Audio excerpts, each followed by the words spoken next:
யப்பா என்ன வெயில், அடிக்கிற வெயிலுக்கு 1/2 கிலோ ஐஸ் கட்டி எடுத்து வாயில குடிக்கலாம் போல இருக்கு. செல்லம் செல்லம் சொல்லுப்பா. செல்லம், அந்த ஃப்ரிட்ஜில் இருக்க ஜில்லு ஃப்ரூட்டியை வெளியடி செல்லம், வெளுத்து வாங்கிடுறேன். வெயில்ல போயிட்டு வந்த உடனே ஜில்லுன்னு எதுவும் குடிக்கூடாதான். அதனால ஃபர்ஸ்ட் நீ தண்ணி குடிப்பா. இந்தா. சரி செல்லம்.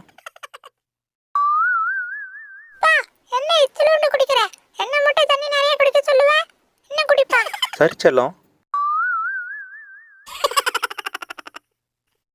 ஆஹா வயிறு நம்பிடுச்சே. செல்லம் ஜூஸ் வேணாம். அப்பாடா, அப்பா வாயாலேயே ஜூஸ் வேணான்னு சொல்ல வச்சாச்சு. எங்கங்க பாப்பா வர வர பாப்பாவோட சேட்டை தாங்க முடியலங்க. செல்லம் அப்படி சொல்லாதடா. பாப்பா இப்போ கூட எனக்காக தண்ணிலாம் எடுத்து வந்து குடிச்சிச்சு தெரியுமா? நேற்று வாங்கின ஃப்ரூட்டியை இன்னைக்கு காலையில் ஃபுல்லாக குடிச்சுப்புட்டு காலி டப்பாவை தூக்கி ஃப்ரிட்ஜு கடையில் போட்டு வச்சிருக்குங்க. என்னது, ஜூஸ் தீந்துருச்சா? ஆஹா.